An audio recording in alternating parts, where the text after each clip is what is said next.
राजा रघुवंशी के भाई की पत्नी अस्पताल से डिस्चार्ज होने के बाद घर पहुंची तो परिवार ने छोटे राजा का जोरदार स्वागत किया।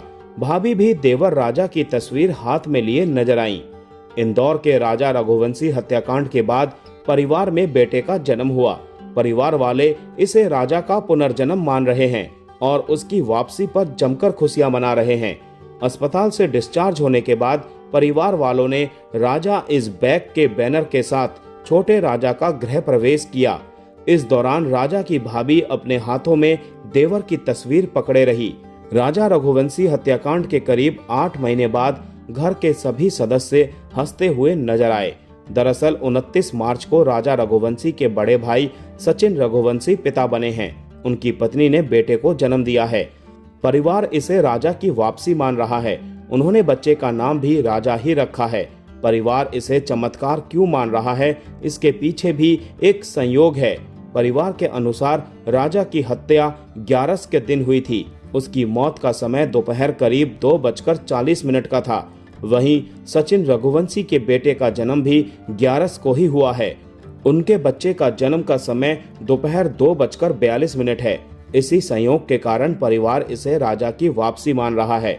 परिवार के लोगों ने उसका नाम भी राजा ही रखा है।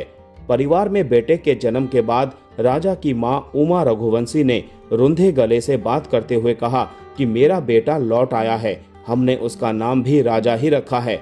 जब बच्चे को राजा कहकर बुलाते हैं तो उसकी प्रतिक्रिया भी उन्हें अपने बेटे की याद दिलाती है। इंदौर के ट्रांसपोर्ट कारोबारी राजा रघुवंशी की 11 मई 2025 को शादी हुई थी। 20 मई को वह अपनी पत्नी सोनम रघुवंशी के साथ हनीमून पर मेघालय गए थे। 24 मई को दोनों का परिवार से संपर्क टूट गया। इसके बाद उनकी तलाश शुरू हुई। 2 जून को एक खाई से राजा का शव बरामद किया गया। 9 जून को उसकी पत्नी सोनम यूपी के गाजीपुर के पास एक ढाबे से मिली। शिलोंग पुलिस ने खुलासा किया कि सोनम ने अपने प्रेमी राज कुशवाहा के साथ मिलकर राजा की हत्या की है। इसके लिए बदमाशों को सुपारी दी गई थी। सोनम और राज समेत हत्याकांड के कई आरोपी अभी जेल में है। मामला कोर्ट में चल रहा है। राजा का परिवार हत्याकांड की सुनवाई फास्ट ट्रैक कोर्ट में कराने की मांग कर रहे हैं।